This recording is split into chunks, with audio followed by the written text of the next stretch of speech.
Hello friend, to discuss about lecture number 39. विद्यार्थी मित्रांनो, आज आपण डिफरन्शिएशन मधलं इनव्हर्स ट्रिग्नॉमेट्रिक फंक्शन मधलं लेक्चर नंबर 39 ला सुरुवात केलेली आहे. याच्या अगोदर आपण त्याचे भरपूर प्रॉब्लेम पाहिलेले. आज आपण जे प्रॉब्लेम पाहणार आहे त्यामध्ये आपला डीवाय बाय डीएक्स डिटरमाइन करायचा. तो डीवाय बाय डीएक्स डिटरमाइन करण्यासाठी मेनली आपला जो कोणकोणचे फॉर्म्युले पहा शिकवण्याच्या अगोदर सांगतो. एक आहे तुमचा 1 plus cos theta is equal to 2 times sine square theta by 2. दूसरा फॉर्म्युला आहे तुमचा 1 plus cos theta is equal to 2 time cos square theta by 2. आणि तिसरा फॉर्म्युला आहे तुमचा sine theta is equal to 2 sine theta by 2 into cos of theta by 2. असे या फॉर्म्युल्यावर आधारित आपल्याला प्रॉब्लेम सॉल्व्ह करायचे. इनव्हर्स ट्रिग्नॉमेट्रिक फंक्शनचे पूर्ण फॉर्म्युले तुम्हाला ऑलरेडी माहितच आहे. आता समजा हा दिलेला प्रॉब्लेम होता तुमचा, पहा काय होता.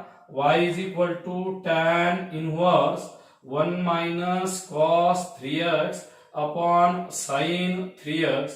जर मला हा प्रॉब्लेम सॉल्व्ह करायचा असेल तर या tan इनव्हर्सच्या समोर tan आल्याशिवाय प्रॉब्लेम सॉल्व्ह करता येत नाही.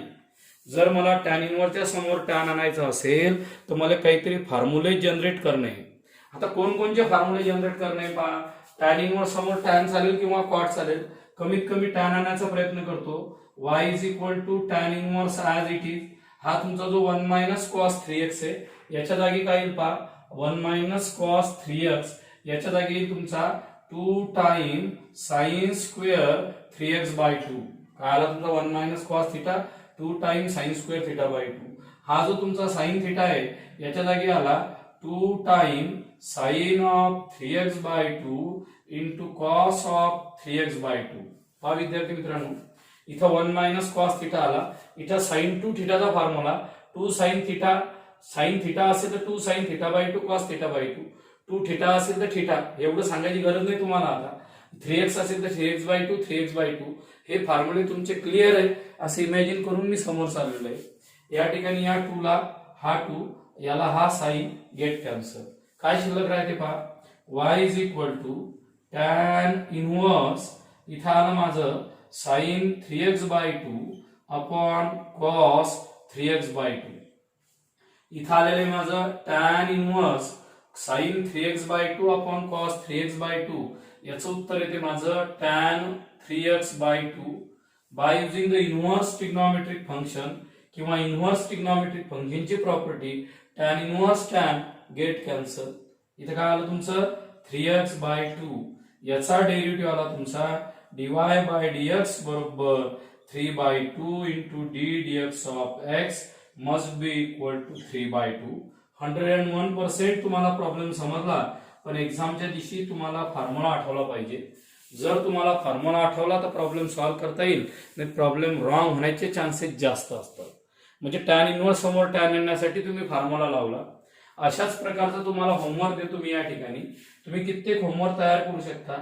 y इज इक्वल टू या ठिकाणी तुमचा आलेला आहे टॅन इनव्हर्स बरोबर आहे 1 minus cos 4x 1 minus cos 4x upon या ठिकाणी आलेला आहे तुमचा साइन 4x. अँगल एक लक्षात ठेवायचा, हाफ हाफ करायचा. 3x असेल तर 3x by 2 3x by 2 असेल. 4x असेल तर 2x येणार. तिथं 2x आला तर खाली पण 2x यायला पाहिजे. हे तुम्हाला होमवर्क करायचंय. डबल एक तुमचं गणित देतो. y is equal to tan inverse 1 minus cos x upon sin x. Even though तुम्हाला या प्रॉब्लेमचे उत्तर सुद्धा माहिती आहे. इथं जर तुमचं 3x असेल तर 3x by 2 असेल. इथं जर 4x असेल तर याचा आन्सर 4x by 2 म्हणजे 2 येणार, आणि याचा आन्सर x by 2 म्हणजे 1 by 2 येणार. म्हणजे कोणत्याही गणिताचं उत्तर तुम्ही डायरेक्ट देऊ शकता ती x by 2. आता तुमचा प्रॉब्लेम नंबर 4 पहा. प्रॉब्लेम नंबर 4 मध्ये उलट दिलेलं आहे. Tan inverse 1 plus cos 2x upon sine 2x दिला. काही टेन्शन नाही घ्यायचं. टॅन समोर टॅन किंवा कॉट आला पाहिजे हे प्रयत्न आहे. Tan inverse what is 1 plus cos 2x तेव्हा 2 time cos square theta by 2. इथं उत्तर आलं तुमचं 2 time cos square 2x by 2. What is sine 2x 2 time sine x into cos x. 2 times काय आला तुमचा sine x into cos x. या 2 ला 2 हा गेट कॅन्सल, ह्या 2 ला 2 गेट कॅन्सल, साइन ला साइन गेट कॅन्सल. इथं आलेलं आहे तुमचं tan inverse cos upon sine. काय आलं मित्र इथं tan inverse cos upon sine. Actual याचं उत्तर आलेलं आहे तुमचं tan inverse of cot x. आता काय झालं पहा बरं, आतापर्यंत आपल्याला जेवढे गणित शिकवले समजा या तिन्ही गणितामध्ये टॅन इनव्हर्स समोर टॅन येतो, इच्छेत बी टॅन येतो, इच्छेत बी टॅन येतो, इच्छेत बी टॅन येतो. आता तुमचा टॅन इनव्हर्स समोर कॉट आलेला आहे. आता तुम्हाला भीती वाटली की आपला प्रॉब्लेम गेला, काही टेन्शन नाही. कॉटचं कन्व्हर्शन टॅन मध्ये करा बाय युझिंग अलाइड अँगल. स्पष्ट भाषेत लिहायचं बाय अलाइड अँगल. तुमचा अलाइड अँगल काय म्हणतो पहा, जर तुमचा कॉट थिटा असेल त्याची किंमत तुमची टॅन π/2 मायनस थिटा असते. म्हणजे आपला जो कॉट थिटा आलेला आहे त्या कॉट थिटाच्या जागी आपण काय लिहिणार, टॅन π/2 मायनस थिटा. दिलेला प्रॉब्लेम अलाइड अँगलनं सॉल्व्ह करणार. म्हणजे इथे काय असेल पहा, y is equal to tan inverse, पहा मित्रांनो कॉटच्या जागी काय येणार तुमचा tan π/2 minus theta. Tan inverse tan get cancel, इथे येतो तुमचा π/2 मायनस एक्स. इथं जर एक्स असेल तर एक्स घ्या, थिटा असेल तर थिटा घ्या. आपल्या गणितात एक्स आल्यामुळं आपण इथं एक्स रिप्रेझेंट करणार. याचा मी डेरिव्हेटिव्ह काढणार, dy/dx बरोबर derivative of constant minus derivative of variable 0 - 1 बरोबर -1. त्या प्रॉब्लेमचं उत्तर हे तुमचं -1 आलं. म्हणजे पहा जर तुमची साइन चेंज झाली तर पहिल्या 3 गणितामध्ये उत्तर तुमचं पॉझिटिव्ह आलं, चौथ्या गणितामध्ये निगेटिव्ह आलं, कारण की खालची टर्म वरती वरची टर्म खाली गेलेली आहे. तसंच मी तुम्हाला 5 नंबरचं होमवर्क देतो, त्याचं उत्तर तुम्ही मला ताबडतोब सांगा. पहा इथं आलेलं आहे y is equal to tan inverse 1 plus cos 5x upon sine 5x. याचा तुम्हाला dy/dx काढायचा आहे. सांगा या dy/dx चं आन्सर काय असेल. पहा किती सोपं होतं. इथं तुमचा 2/2 आला, θ/2 म्हणजे हा तुमचा 1 आलेला, -1 आलेला आहे. तर इथं उत्तर तुमचं -5/2 येणार. इथं उत्तर किती येणार तुमचं -5/2. घरी चेक करा. जर डिफिकल्टी किंवा डाऊट आला तर सरांना विचारा किंवा कॉमेंट बॉक्समध्ये टाका, सर हे आम्हाला कुठेतरी चूक वाटून राहिलेलं आहे. पहा याचं उत्तर तुमचं 2/2 म्हणजे -1 येणार. याचं उत्तर 100% -5/2 येणार. असे प्रॉब्लेम. विद्यार्थी मित्रांनो आपल्याला 7 नंबरचा प्रॉब्लेम दिलेला आहे बोर्डवर. y is equal to cot inverse sine 3x upon 1 plus cos 3x. आणि या दिलेल्या प्रॉब्लेमचा आपल्याला dy/dx डिटरमाइन करायचा. याचा आपल्याला dy/dx डिटरमाइन करायचा असेल तर पहिले काही फॉर्म्युले पहा, तुम्हाला माहीत आहे. सहज मी तुमच्यासाठी रिव्हिजन घेतो. 1 minus cos pi theta 2 times sine square pi थिटा/2. 1 plus cos pi theta 2 time cos square pi थिटा/2. Sine pi theta 2 times sine pi थिटा/2 इंटू कॉस पी थिटा/2. हे ऑलरेडी तुम्हाला फॉर्म्युले या ठिकाणी पूर्ण माहीत आहे. आता त्याच्यावरचे प्रॉब्लेम सॉल्व्ह करणं म्हणजे एकदम इंटरेस्टिंग कन्सेप्ट आहे. पण फॉर्म्युले माहीत असले तर मजा येते, नाही तर डेरिव्हेटिव्ह बोर होतो. ॲक्च्युअल मुलांना फॉर्म्युले माहीत नसतात आणि ते डेरिव्हेटिव्ह शिकायला जातात तर मुलांना कसंच त्यावेळेस ते फॉर्म्युले किंवा ते गणित तुम्हाला कळणार नाही. जसं तुमच्या डोळ्यासमोर गणित आलेलं आहे cot inverse sine 3x upon 1 plus cos 3x आलेलं आहे, तर तुमच्या मनात पहिला विचार आला पाहिजे कॉट इनव्हर्सच्या समोर कॉट आलाच पाहिजे. कॉट इनव्हर्सच्या समोर कॉट आला पाहिजे किंवा टॅन आला पाहिजे. समजा कॉट इनव्हर्सच्या समोर कॉट किंवा टॅन यापैकी जर कोणती टर्म आली नाही तर आपल्याला दिलेला प्रॉब्लेम सॉल्व्ह केला जात नाही.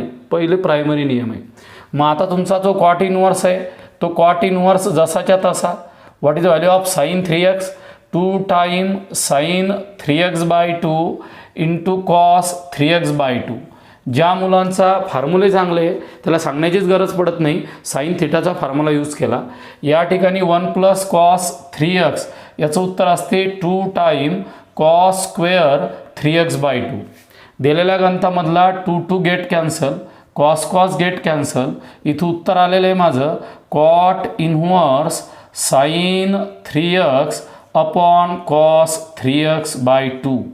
प्रॅक्टिसमध्ये माझ्या गणितामध्ये कॉट इनव्हर्सच्या समोर टॅन 3x/2 आला. म्हणजे माझ्या गणितामध्ये त्या गणितात कॉट यायला पाहिजे होता, पण कॉटच्या जागी माझा टॅन आला. मला काही प्रॉब्लेम नाही. मग आत्ता पूर्ण प्रॅक्टिस झालेली आहे. त्याच्यासमोर जर तो आलेला असेल तर अलाइड अँगलच्या मदतीनं याला तुम्ही ट्रान्सफर करा. अलाइड अँगल काय सांगतो तुम्हाला, टॅनचं कन्व्हर्शन कॉटमध्ये करा, कॉटचं कन्व्हर्शन टॅनमध्ये करा. कसं करायचं या ठिकाणी, by using the allied angle cot π/2 minus 3x/2. म्हणजे तुम्ही जर अलाइड अँगलची मदत घेतली तर बरोबर टॅनला 90 मायनस कॉटच्या फॉर्ममध्ये लिहिल्या जाते. दिलेल्या गणितामध्ये cot inverse cot get cancel, इथं आलं π/2 मायनस 3x/2. आता याचा जर मला डेरिव्हेटिव्ह काढायचा असेल तर वायचा डेरिव्हेटिव्ह dy/dx आला, कॉन्स्टंटचा 0 आला, याचा -3/2 आलं, म्हणजे रिक्वायर्ड प्रॉब्लेम -3/2 आलेलं आहे. तुम्ही याच्या टाईपचे नंबर ऑफ प्रॉब्लेम घरी सॉल्व करू शकता. याच्या टाईपचे नंबर ऑफ प्रॉब्लेम सॉल्व करू शकता. आपण काय करायचं, या ठिकाणी काहीतरी अँगल 4x घ्यायचा, इथं 4x घ्यायचा, इथं 5x, इथं 5x. इन जनरल जर सांगायचं सांगितलं, तुम्ही या गणितावर एक होमवर्क बनवू शकता. y = cot inverse sine px upon 1 + cos px जर तुम्हाला दिलेला असेल तर याचा तुम्हाला dy/dx डिटरमाइन करायचा आणि डायरेक्टमध्ये याचा dy/dx हा तुमचा -p/2 येणार. कोण येणार तुमचा -p/2 फुल कॉन्फिडन्समध्ये. म्हणजे तुम्ही काय कोणचा अँगल घ्यायचा आणि प्रॉब्लेम बनवत जायचं. सरनं तुम्हाला CETचा फॉर्म्युलाही शिकवला आणि गणित तयार करून दिलं, हे तुम्हाला कामात पडणार आहे. प्रॉब्लेम नंबर तुमचा 8 पहा. 8मध्ये काय दिलेलं आहे, एकदम सिम्पल असा प्रॉब्लेम आहे. त्यामध्ये तुम्हाला दिलेलं आहे त्यांना y tan इन्व्हर्समध्ये दिलेलं आहे, इथं दिलेलं आहे 1 + cos आणि 1 - cos. मी 11वीमध्येच तुम्हाला वारंवार शिकवत होतो, तुमचे फॉर्म्युले चांगले क्लिअर असले पाहिजे असं वारंवार म्हणत होतो. त्यामध्ये तुमचा साईन 2θ 5, θ/2 5, 3θ 3 आणि हा एक फॉर्म्युला होता 1 + cos pθ असेल तर 2 टाइम्स sin² pθ/2 आणि 1 - cos असेल तर sin² आणि 1 + cos pθ असेल तर 2 टाइम cos² pθ/2 असं तुम्हाला ऑलरेडी सर्व फॉर्म्युले माहिती आहे. आता याच्यावर तुमचे नंबर ऑफ प्रॉब्लेम आहे. नमुना म्हणून आपण 1-2 प्रॉब्लेम समजून सांगू शकतो. या ठिकाणी y तुमचा tan इन्व्हर्स इथं आलेला आहे 2 time cos² x/2 upon 2 time sin² x/2. 2 ला 2 get cancel. y tan inverse इथं आलेलं आहे तुमचा cot² x/2. ॲक्च्युअल आपला टॅन यायला पाहिजे होता पण कॉट आला, काही प्रॉब्लेम नाही. इथं y बरोबर तुमचा आला tan इन्व्हर्स, या ठिकाणी डायरेक्टली लिहिला मी cot x/2, पण माझ्या प्रॉब्लेममध्ये जो cot x/2 आला त्याच्या जागी मला tan x/2 हवा आहे. मग मी काय केलं पहा, y tan inverse tan of π/2 minus x/2. मग कॉटच्या जागी tan ऑफ π/2 मायनस x/2 लिहिलं, म्हणजे इथं tan inverse tan gate cancel, इथं आलं π/2 मायनस x/2. yचा डेरिव्हेटिव्ह dy/dx, याचा 0, याचा -1/2. आपण CETसाठी म्हणा किंवा MST CETसाठी किंवा JEE याच्यासारखा आपण डायरेक्ट फॉर्म्युला बनवू शकतो. तुमचं जे सरांनी 9 नंबरचं होमवर्क दिलेलं आहे त्या 9 नंबरच्या होमवर्कमध्ये सर तुम्हाला डायरेक्ट उत्तर सांगणार आहे. पहा, y tan इन्व्हर्स इथं जर 1 + cos px upon 1 - cos px आलेलं असेल तर याचं dy/dx हे ऑलवेज -p/2 असेल. हे MHCET आणि JEE तुम्ही डायरेक्ट यूज करू शकता. टॅन इन्व्हर्सच्या समोर जर 1 + cos px असेल, अपॉनमध्ये 1 - cos px असेल तर या गणिताचं डायरेक्ट उत्तर येते -p/2. मग तुम्ही कोणची टर्म मनानं घ्या आणि दिलेला प्रॉब्लेम सॉल्व करा. आता मी 10 नंबरचा जो प्रॉब्लेम आहे तो बी तुम्हाला डायरेक्टच सांगणार आहे, तोही तुम्हाला घरी करायचा आहे. पहा, इथं त्यांना दिलेलं आहे y tan इन्व्हर्स इथं आलेलं आहे 1 - cos px upon 1 + cos px आणि याचा आपल्याला dy/dx काढायचा. जर ढोबळमानानं विचार केला तर 2 टाइम्स sin² px/2 येते, 2 टाइम cos² px/2 येते, 2 कटलं tan² px/2 येते. म्हणजे टॅनच्या समोर जर मायनस साईन असेल तर डायरेक्ट टॅन येते. पण त्यांच्यासमोर जर प्लस साईन आलेला असेल तर कॉट येतो, म्हणून अलाइड अँगलचा यूज केला तर मायनस येते. याचं उत्तर तुमचं डायरेक्ट प्लसमध्ये येणार. याचा आन्सर येणार dy/dx बरोबर p/2. वरती प्लस आला तर मायनसमध्ये जातो, वरती मायनस आला तर प्लसमध्ये येतो. असं होमवर्क तुम्हाला घरी करून पाहायचं. असा एक नमुना पहा बरं. या ठिकाणी सरनं समजा असं दिलेलं आहे y = tan inverse 1 - cos 3x 1 + cos 3x. इथं दिलेलं आहे फाइंड dy/dx. तर या गणिताचा आन्सर तुम्ही एकदा सांगा काय असेल, म्हणजे तुमचा अभ्यास स्ट्रॉंग आहे. वरती मायनस आलं म्हणजे प्लस येणार, वरती प्लस आलं म्हणजे मायनस येणार.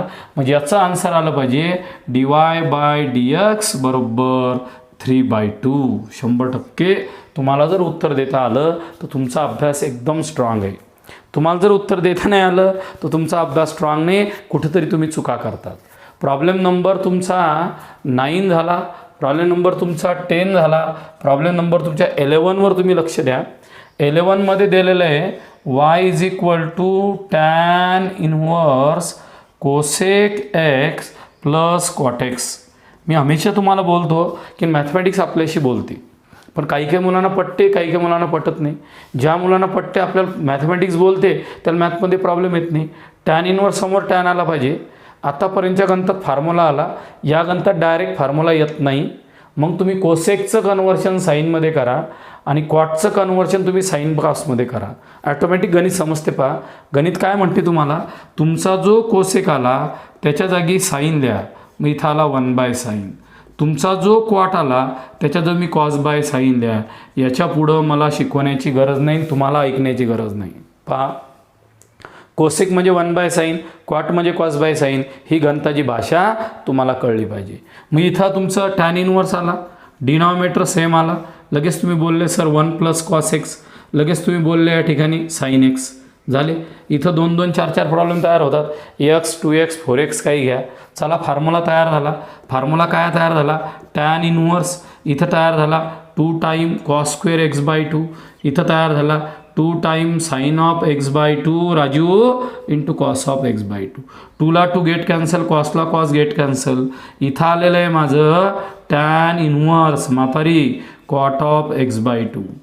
आता टॅन इन्व्हर्सच्या समोर cot of x/2 आला. आता टॅन इन्व्हर्सच्या समोर माझा टॅनच यायला पाहिजे होता, पण झाला त्या गणितात कॉट आला. मी बिलकुल घाबरत नाही. मला कॉटचं कन्व्हर्शन टॅनमध्ये केल्या जाते. जे तुम्हालाही जमते ते असते अलाइड अँगल. मग अलाइड अँगल तुम्हाला काय सांगतो, या ठिकाणी तुमचा टॅन इन्व्हर्स असेल तर इथं लिहा tan π/2 - x/2. Tan inverse tan कटलं π/2 - x/2. शॉर्टकटमध्ये सांगतो dy/dx बरोबर याचं उत्तर येते 0 - 1/2. dy/dx किती येतो तुमचा 0 - 1/2. एवढे CETचे प्रॉब्लेम तयार होतात की आपण विचारही करू शकत नाही. आता ज्या गणितामध्ये जर -1/2 आलेला असेल तर दुसऱ्या गणिताचं उत्तर तुम्हाला डायरेक्ट देतात. हे तुम्हाला काही सांगता सर असं कसं काय आहे. पहा आता तुम्ही तुमचा 11 नंबरचा प्रॉब्लेम आहे. मी इथं नोट लिहून देतो. या नोटमध्ये काय आलं पहा, y = tan inverse cosec px + cot px असेल, देन या गणिताचा dy/dx हा -p/2 एवढा असतो. कोसेक प्लस कॉट असेल तर -p/2 येतो. डबल एक दुसरी नोट लिहून देतो पहा मी.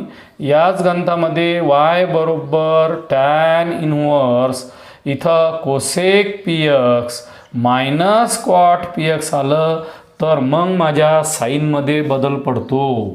पहा दादा, हे लहान लहान फॉर्म्युले आपण म्हणतो पाठ करू, JEEमध्ये MST CETमध्ये वापरू, पण लेखा आपल्याला कन्फ्यूज करतात ते. तरी मी तुम्हाला ते फॉर्म्युले देतो. जर प्लस असेल तर मायनस, जर मायनस असेल तर या ठिकाणी याचं उत्तर येते पहा dy/dx बरोबर p/2. वाटलंच तर तुम्ही याला होमवर्क म्हणून ट्रीट करू शकता आणि दिलेले प्रॉब्लेम सॉल्व करू शकता. इन्व्हर्स ट्रिग्नॉमेट्रिक फंक्शनमध्ये एवढे प्रॉब्लेम दिलेले की आपण 500 प्रॉब्लेमसुद्धा तिच्यावर तयार करू शकतो. तर आपल्याला त्याच्यावरून एक प्रॉब्लेम एक जनरल प्रॉब्लेम, एक प्रॉब्लेम एक जनरल प्रॉब्लेम एवढंच तुम्हाला समजलं पाहिजे, बाकी काही समजण्याची गरज नाही. आता तुम्हाला सरांनी जे बोर्डवर प्रॉब्लेम लिहिलेले आहे पहा, त्याचे नंबर ऑफ प्रॉब्लेम तयार करू शकता. आता एवढे प्रॉब्लेम आपण तयार करणारच नाही. आपण काय करणार, फक्त इथपर्यंत येणार, याच्या पुढचे प्रॉब्लेम तुम्ही सॉल्व करणार. आता त्याच्या समोरचे प्रॉब्लेम पहा. हा झाला, हा 12व्या नंबरचा प्रॉब्लेम. त्याच्यानंतर 13वा एकदम सोपा आहे, सांगण्याची गरज नाही. 13वा तुम्ही घरी करा, बरोबर आहे. मी 12व्याचे भरपूर प्रॉब्लेम तयार करतो पहा. 12 नंबरचा प्रॉब्लेम आलेला आहे. y इज इक्वल टू या ठिकाणी आलेलं आहे कॉट इनवर्स. इथं आलेलं आहे माझ्या cos x upon sine x. खरंच या प्रॉब्लेममध्ये तुम्हाला JEE महाराष्ट्र बोर्ड CETचं दोन्ही डायरेक्ट फॉर्म्युले शिकवतो. आता कॉटसमोर डायरेक्ट कॉट आला पाहिजे. कॉटसमोर डायरेक्ट कॉटच आला. काहीतरी माझी लिहिण्यात चूक झालेली आहे पहा. हे काही तुमचा मोठा प्रॉब्लेम नाही आहे, एकदम सिम्पल असा प्रॉब्लेम आहे. मी कुठंतरी लिहिण्यात काही चूक केली असेल म्हणून मी थांबून राहिलो पहा. या ठिकाणी साईन 3x कॉट एक्स, हे बा हा तर सिम्पल आहे रे पोरो. हा बी होमवर्क आहे, शिकवण्याची गरज नाही. डायरेक्ट कॉस एक्सचा फॉर्म्युला आला, तुमचा साईन एक्सचा आला. माझ्या मते त्याच्या जागी प्लस साईन असली पाहिजे पहा. का असलं पाहिजे, खाली प्लस साईन असली पाहिजे, मग ते गणित त्या ठिकाणी डेव्हलप होत जातात. खाली प्लस साईन येणे हे एकदम मस्ट आहे पहा. खाली जर प्लस साईन आली तर आपले फॉर्म्युले तयार होतात. कॉस असाच असन तो cos x upon 1 plus sine x. इथं 1 प्लस असला पाहिजे तर वेगळा येतो, नाही तर एकदम सिम्पल फॉर्म्युला गणित तयार होते. हे एक तर एकदम सिम्पल आहे, हे आपण 1 प्लस साईनमध्ये ट्रीट केलं म्हणजे आता आपल्याला फॉर्म्युला तयार करायचा. आतापर्यंत आपल्या जो जे फॉर्म्युले होते कोणचे, 1 plus cos theta, 1 minus cos theta, sine theta, तसा इथे एकही फॉर्म्युला लागत नाही. मग इथं फॉर्म्युले कोणचे लागतात हा एक मोठा प्रश्न आहे. कॉट समोर कॉट आणायचं, पहिला फॉर्म्युला. इथं आला कॉस थिटा, का आला कॉस थिटा. कोणचा कॉस थिटाचा फॉर्म्युला आला पहा, cos square theta by 2 plus sine square theta by 2. 100% चुकीचं आहे. इथं मायनस साईन असली पाहिजे. आता तुम्हाला लिंक लागली. तुमचा जो साईन थिटा आहे त्याच्या जागी येणार 2 time sine theta by 2 into cos theta by 2. तुमचा जो 1 आहे 1, त्या 1च्या जागी येणार तुमचा cos square theta by 2 plus sine square theta by 2. एक गोष्ट लक्षात ठेवायची, आपण ज्यावेळेस आयडेंटिटीज तयार करतो आणि अंडररूट असेल त्यावेळेस पहिले पॉझिटिव्ह नंतर निगेटिव्हच्या ऐवजी पहिले कॉस नंतर साईन घ्यायचा, पॉझिटिव्ह असेल का निगेटिव्ह असेल. पहा, y इज इक्वल टू, इथं आलेलं आहे कॉट इनवर्स, इथं आलेलं आहे cos square x by 2 minus sine square x by 2 upon cos square x by 2 plus sine square x by 2 plus 2 time sine x by 2 into cos x by 2 असा formula develop झाला. जसा formula develop झाला तसा वरती formula आलेला आहे ए square minus बी square. खाली formula आला आहे ए प्लस बीचा स्क्वेअर, जो मी डायरेक्ट लिहिणार. डायरेक्ट काय आलं पहा, इथं y is equal to cot inverse आला, इथं आला माझा cos x by 2 minus sine x by 2, इथं आलेला आहे माझा cos x by 2 plus sine x by 2. सर्व मुलामुलींना कळलं की सरांनी A minus B A plus बीचा फॉर्म्युला त्या ठिकाणी अप्लाय केलेला आहे. जसा तो अप्लाय केला तसा खाली पहा. खाली पाहिल्यानंतर तुम्ही सांगता सर ए स्क्वेअर मायनस बी स्क्वेअर तर झालाच, आता ए प्लस बीचा स्क्वेअर आहे खाली. काय तुमचा ए प्लस बीचा स्क्वेअर हा डेव्हलप झालेला आहे. कळत न कळत हे बा, ए स्क्वेअर प्लस 2ab प्लस बी स्क्वेअर, या प्लसची हा प्लस गेट कॅन्सल. भरपूर गणत आहे पहा याच्यावर. इथं आलेलं आहे y is equal to cot inverse, वरती आलेलं आहे माझ्या cos x by 2 minus sine x by 2 upon cos x by 2 plus sine x by 2. आपल्याला हे गणित मॉडिफाईड करायचं काम पडू शकते, कारण की फॉर्म्युला टॅन पाहिजे असतो. इथं कॉट आला, आपण करेक्शन केलेलं आहे. पुढं पाहू काय होते. इथं काय आलं पहा, कॉट समोर कॉट आलं नाही, डिवायडेड. पहिले काम करा, याचं कन्वर्शन आपण टॅनमध्ये करू, कारण की आपला tan A plus B tan A minus B चा फॉर्म्युला आहे, तसा cot A plus B cot A minus बीचा फॉर्म्युला नाही आहे. म्हणजे काय करायचं या गणितात, y is equal to tan inverse करायचं असेल तर खालची टर्म वरती लिहायची आणि वरची टर्म खाली लिहिली म्हणजे ऑलरेडी या ठिकाणी फॉर्म्युला डेव्हलप होतो. असं आपल्याला इन्व्हर्स ट्रिग्नॉमेट्रिक फंक्शनच्या प्रॉपर्टीनं शिकवलेलं आहे. बरोबर आहे. कॉट इन्व्हर्स एक्स म्हणजेच तुमचं त्या ठिकाणी कॉट इन्व्हर्स एक्स हा टॅन इन्व्हर्स 1/x असतो. मग टॅन इन्व्हर्स 1/x आला तर बरोबर या ठिकाणी काय येईल पहा, cos x/2 minus sine x/2 येतील. म्हणजे खालची टर्म वरती वरची टर्म खाली गेली. इथं तुम्ही काय केलं पहा, divided NR and DR, divided NR and DR by cos x/2. Numerators आणि डिनॉमिनेटरला तुम्ही डायरेक्ट कॉस x/2 ने डिवाइड करा. मी डायरेक्ट लिहितो पहा, डायरेक्ट इथं माझं टॅन इन्व्हर्स एक्स आलं, cos by cos 1 sine by cos tan upon 1 minus tan x/2. एवढं तुमचं नॉलेज असलं पाहिजे पहा. Cos by cos x sine by cos tan हे 1 आलं, या ठिकाणी आलं. आता इथं टॅन ए प्लस बीचा फॉर्म्युला आहे, पण मुलांना समजत नाही, दिसत नाही. हा जो 1 आहे तसाच या ठिकाणी जो 1 मायनस आलेला आहे पहा, हा जो 1 मायनस येतो याच्या शेजारी पण 1 असतो, हे तुम्हाला माहीत आहे. फॉर्म्युला तयार करण्यासाठी मी टॅन π/4 च्या जागी 1 किंवा 1च्या जागी टॅन π/4 लिहू शकतो. आता माझा टॅन ए प्लस बी किंवा टॅन ए मायनस बी जर मला तयार करायचा असेल तर मी याला चेंज करणार नाही.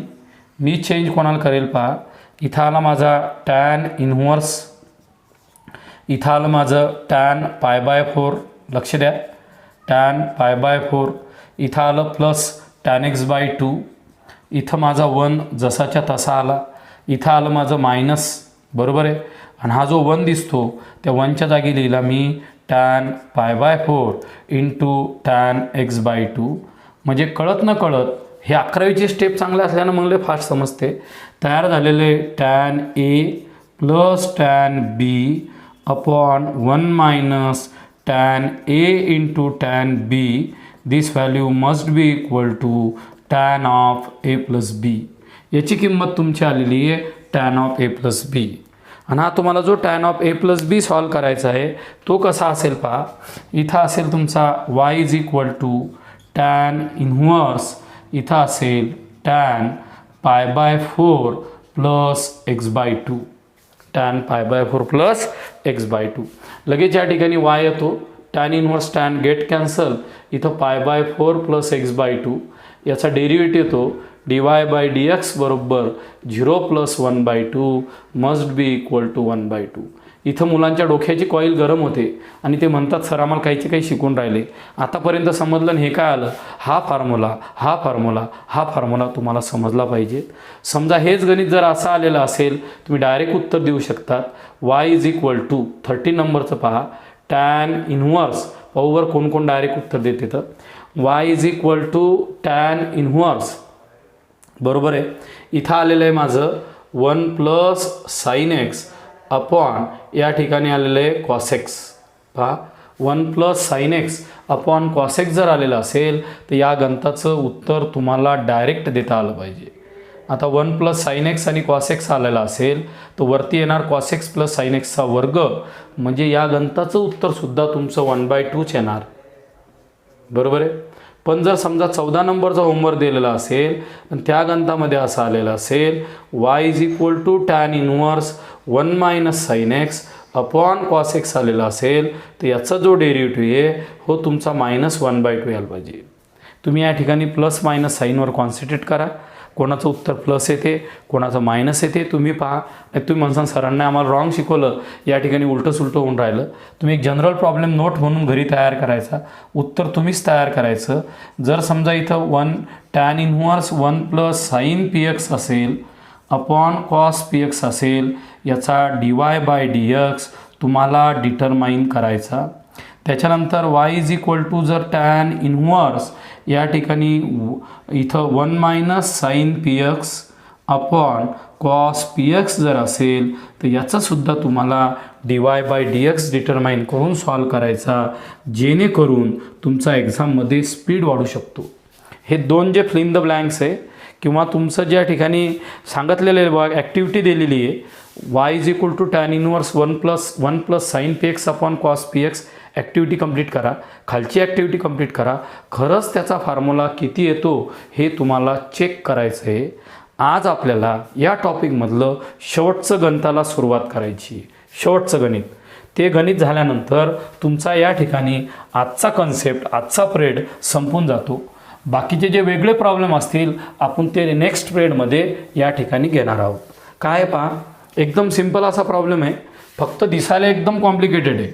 म्हणजे तुम्हाला असा एक प्रॉब्लेम दिला, y इज इक्वल टू आला, त्या ठिकाणी दिलेलं आहे कॉट इनवर्स, पहिलं स्क्वेअर रूटमध्ये दिलेलं आहे मला 1 प्लस साईन 4x/3 प्लसमध्ये दिलेलं आहे 1 मायनस साईन 4x/3. बरोबर आहे. या टाईपचे प्रॉब्लेम तुम्हाला घरी सॉल्व करायचे, मी एकच शिकवणार आहे. इथं आला माझा 1 प्लस साईन 4x/3. बरोबर आहे का बाळा. इथं आलेला आहे माझा 1 मायनस साईन 4x/3. प्रॉब्लेम पाहिल्याच मला भीती वाटली, बापरे एवढा कॉम्प्लिकेटेड प्रॉब्लेम मी कसा तयार करील. पण मला गणित बोलते, गणित काय सांगते, तुमचा जो कॉट इन्व्हर्स दिलेला आहे त्या कॉट इन्व्हर्सला टॅनमध्ये कन्वर्ट करा. पहा शब्द, कॉटचं कन्व्हर्शन पहिले टॅन इन्व्हर्समध्ये करा, म्हणजे खालची टर्म वरती घ्या, वरची टर्म खाली घ्या. पहिली स्टेप तर तुम्हाला 100% जमली. इथं 1 plus sine 4x/3 minus 1 minus sine, बरोबर आहे का, शांततेनं 4x/3 अपॉनमध्ये पहा 1 प्लस साईन, या ठिकाणी आलेला आहे 4x/3 प्लस या ठिकाणी आलेला आहे 1 मायनस साईन 4x/3. आता काहीही टेन्शन घेऊ नका, तुमच्या कॉटचं कन्व्हर्शन टॅनमध्ये झालं ना, सरळ सरळ एक एक किंमत फाइंड आउट करा. म्हणजे मला काय करायचं, 1 प्लस साईन 4x/3 डिटरमाइन करायचं. मग मी या ठिकाणी काय केलं पहा, याला तयार केलं cos square 4x/3 plus sine square 4x/3. 100% wrong झालेलं आहे माझं, कारण की मला काय पाहिजे, साईन टू थिटा हा 2 टाइम्स साईन थिटा/2 इंटू कॉस थिटा/2 असतो. म्हणजे मी काय करेल, पहिले मी दिलेल्या गणितामध्ये याची किंमत डिटरमाइन करणार. कोणाची, हा साईन 4x/3 याची किंमत येणार 2 time sine 2x/3 into cos 2x/3. हे कसं आलं मला विचारू नका. थिटा असेल तर थिटा/2, 4x/3 अपॉन 2 म्हणजे 2x/3 येतो. म्हणजेच 1च्या जागी आला माझा cos square 2x/3 plus sine square 2x/3. चला झालं आहे का बाबा. 1 प्लस साईन 4x/3, 4x/3चा अर्धा असतो तुमचा, त्या ठिकाणी 2x/3 म्हणजे cos square 2x/3 plus sine square 2x/3 ह्या 1च्या जागी लिहिलं आणि याच्या जागी ही टर्म तयार केली. म्हणजेच काय सिस्टमॅटिक फॉर्म्युला तयार झाला पहा. इथं फॉर्म्युला तयार झालेला आहे माझा cos 2x/3 plus sine 2x/3 चा स्क्वेअर. काय झाला, याचा स्क्वेअर. यालाच मी जर स्क्वेअर रूटमध्ये रिप्रेझेंट केलेलं असेल तर या रिप्रेझेंट केल्यानंतर याचं रिक्वायर्ड आन्सर येते माझं cos 2x/3 plus sine 2x/3. पहिलं काम संपलं. असंच मी काय केलं पहा, 1 मायनस साईन 4x/3 डिटरमाइन केला.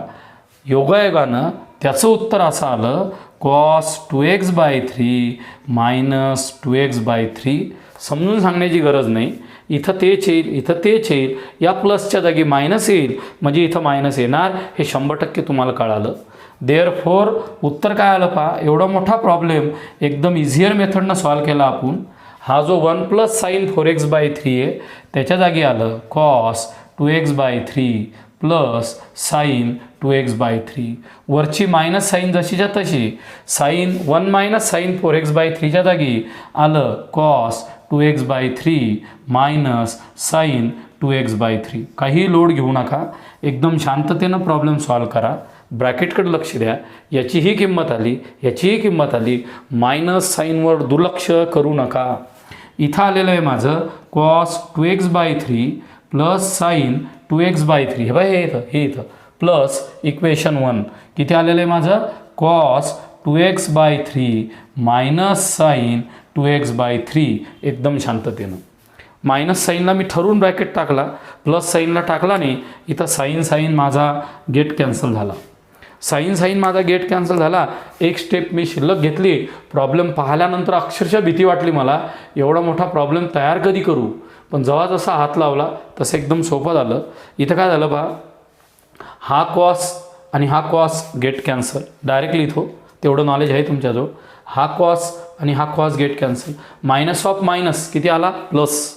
मायनस ऑफ मायनस प्लस इथं आला तुमचा 2 time sine of 2x/3 upon 2 time cos of 2x/3. पहा एवढा मोठा प्रॉब्लेम एकदम सिम्पल स्टेपमध्ये आला. या ठिकाणी आलेलं आहे टॅन इन्व्हर्स, बरोबर आहे. इथं आलेलं आहे tan 2x/3. Tan inverse tan कटला, इथं आला माझा 2x/3. ही आली माझी वायची किंमत. ही जर माझी वायची किंमत असेल तर dy/dx must be equal to 2/3. एवढा मोठा कॉम्प्लिकेटेड प्रॉब्लेम एकदम सिम्पल टेक्निकनं तुम्ही स्वतः सॉल्व केला. कसा सॉल्व केला, सरळ सरळ तुम्ही फॉर्म्युले लावले, दिलेला प्रॉब्लेम सॉल्व केला. अशा प्रकारे तुम्ही साईन 4x घ्या, फक्त 4x घ्या, प्रॉब्लेम तयार करा. PS घ्या, प्रॉब्लेम तयार करा. So stop here. थँक्यू.